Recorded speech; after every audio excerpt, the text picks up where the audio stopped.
crois que dans la situation politique où nous sommes aujourd'hui, la priorité stratégique pour la droite, c'est non plus d'attaquer seulement l'adversaire cosmopolite, mais de démolir les tocards. Alors, je suis arrivé à cette conclusion en étudiant ce qui s'est passé aux États-Unis et en étudiant l'action de l'alt-right, l'autre droite américaine, qui a permis la victoire de Trump. Et la campagne de Trump était extrêmement intéressante, car il a été tenté à certains moments, et son directeur de campagne à l'époque, en 2016, voulait qu'il lâchât du lest. Il était violemment attaqué, et il fallait qu'il lâchât du lest. Et au lieu de cela, il a changé de directeur de campagne, il a pris Steve Bannon, grâce auquel il a gagné, qui lui a dit non, il faut résister. Et il ne faut plus seulement attaquer l'ennemi d'en face, en l'occurrence Hillary Clinton, mais les traîtres à droite. Alors cette stratégie d'ailleurs, qu'il avait engagée avant de recruter Bannon, lui avait permis de gagner la primaire. En effet, le problème politique est le suivant. Si vous êtes un homme de droite, et que vous combattez résolument la gauche cosmopolite, qui aujourd'hui domine le monde médiatique, et le monde politique en Occident, en général, que va-t-il se passer? Eh bien, vous aurez un peu à votre gauche, même si vous êtes d'une droite modérée, des gens qui se diront de droite, comme vous, mais qui vont systématiquement, alors qu'ils sont apparemment dans le même camp que vous, saboter votre action en prenant leur distance, en vous attaquant, en vous traitant d'extrémistes, et finalement, plus vous attaquerez les gens d'en face, et plus finalement vous donnerez une position favorable à ces gens qui vous trahiront, et qui vous feront, qui vous discréditeront, et qui finalement serviront à l'adversaire cosmopolite.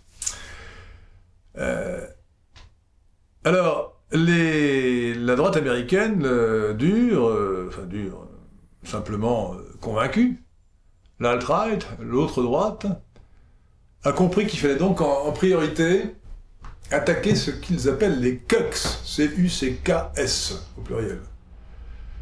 Alors j'ai employé cette expression avec un peu de réticence pour deux raisons. D'abord, bien sûr, parce que c'est un mot anglais, mais ensuite parce que c'est un mot anglais pour qualifier les tocards de la droite, qui est tiré du vocabulaire pornographique américain. C'est un peu gênant. Le cuck ou cuckold, c'est quelqu'un qui donne sa femme à un autre homme et qui assiste à leurs ébats. Ce n'est pas un cocu ordinaire, c'est quelqu'un qui donne sa femme à un autre homme. Alors, je préfère une référence à la mythologie plutôt qu'à la pornographie. Et dans la mythologie grecque, il y a un personnage qui s'appelle Candole. Le roi Candole avait une femme d'une beauté ravissante, une beauté prodigieuse. Et ce vicieux a voulu donner sa femme à un autre homme, en l'occurrence à Gygès, qui était, selon les versions, un berger qui passait par là, ou bien le chef de ses gardes. En tout cas, il a donné sa femme à un autre homme, et il a assisté à leurs ébats. Et donc, d'ailleurs, maintenant, dans le vocabulaire psychiatrique, pour désigner cette perversion sexuelle, ça s'appelle le candolisme, et parfois on parle de candolite. Alors moi, je préférerais dire un candole, avec un petit C, C-A-N-D-A-U-L-E, puisqu'après tout, on dit bien un Narcisse, et on dit bien un Apollon. Donc on peut dire un candole. Donc je traduis maintenant cuck par candole, et je pense que c'est un terme plus fort que le mot tocard, qui est plus vague. Mais vous pouvez dire aussi tocard, plutôt que candole ou que cuck, pour désigner cette catégorie de la droite, des gens de droite qu'il faut, à mon avis, démolir en priorité. Alors je distingue, attention, c'est très important, le prudent du candole, le prudent du tocard. Le prudent est quelqu'un qui peut simplement ne pas avoir tout à fait des convictions aussi fortes que les miennes ou que les nôtres, ou qui peut avoir les mêmes, mais qui est plus prudent, peut-être par pusillanimité ou par calcul stratégique, qu'importe, lui, il faut le respecter, du moment qu'il ne vous attaque pas. Il faut le respecter dans la perspective du rassemblement, le plus large possible.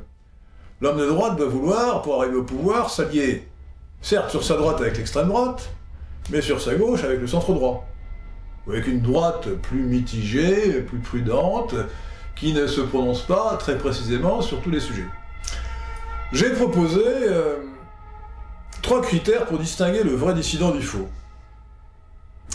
Le vrai dissident, premièrement, il veut la liberté d'expression. Et donc il veut abolir toute la législation antiraciste, y compris la loi Guesso, qui interdit de discuter librement des questions de la Seconde Guerre mondiale et de la Shoah. Le vrai dissident veut abolir toute la législation antiraciste pour rétablir la liberté d'expression. Il n'accepte pas qu'il y ait de délit d'opinion. Il dit, s'il y a des racistes, quel que soit le sens qu'on donne à ce mot, ils doivent pouvoir s'exprimer. Le racisme est une opinion, et puisqu'il ne doit pas y avoir de délit d'opinion, il faut que les racistes puissent s'exprimer. Deuxièmement, le vrai dissident de la droite, le vrai homme de droite, il est pour la réémigration. Autrefois, on disait l'inversion des flux migratoires. C'est très simple à comprendre, ça veut dire que le solde migratoire doit être négatif. Il doit y avoir plus de sorties d'immigrés que d'entrées. Alors évidemment, on peut dire qu'il faut qu'il n'y ait pas d'entrée du tout, ou très peu. Mais ceux qui vous disent « je veux arrêter l'immigration » sont au mieux des plaisantins.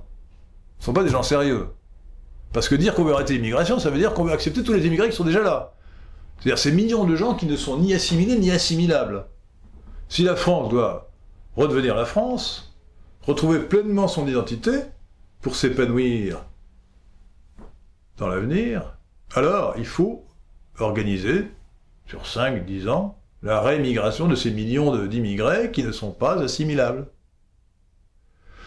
Donc le vrai dissident est pour la réémigration. Et troisièmement, le vrai dissident n'a pas peur des mots. Il n'a pas peur des mots, et en particulier du mot race.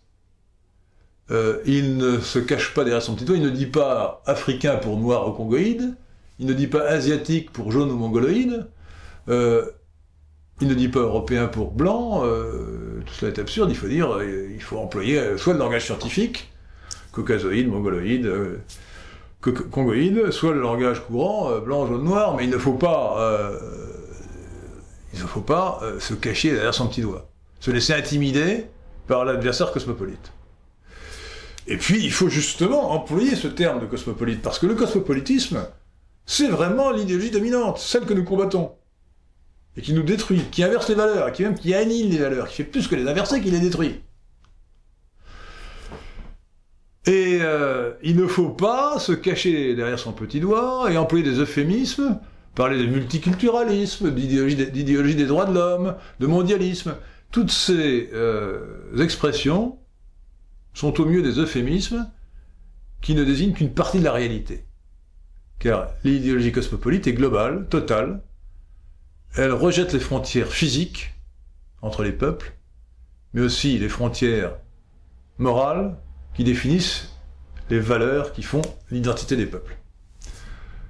Donc, il est indispensable aujourd'hui d'employer cette expression pour désigner l'adversaire par son nom. Il est cosmopolite, c'est-à-dire qu'il veut l'abolition des frontières. Voilà quels sont les 3 critères pour faire un vrai dissident, et c'est très large, hein, ça permet beaucoup de variété sur d'autres sujets. Hein. Alors, je ne dis pas que tous ceux qui s'abstiennent de demander l'abolition de toute la législation antiraciste, de demander la réémigration, ou qui s'abstiennent d'employer le mot race ou le mot cosmopolitisme, sont à rejeter dans les ténèbres extérieures. Non, ils peuvent être simplement prudents. Je dis simplement que parmi ceux qui ne sont pas des vrais dissidents, qui sont des semi-dissidents ou des faux dissidents, il y a les prudents, il y a aussi les candoles, les tocards, ces fameux candoles. Et cela, il est indispensable pour le renouveau de la France, qui passe par le renouveau de la droite de les démolir.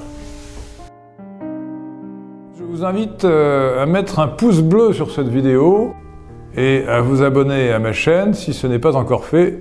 Je compte sur vous.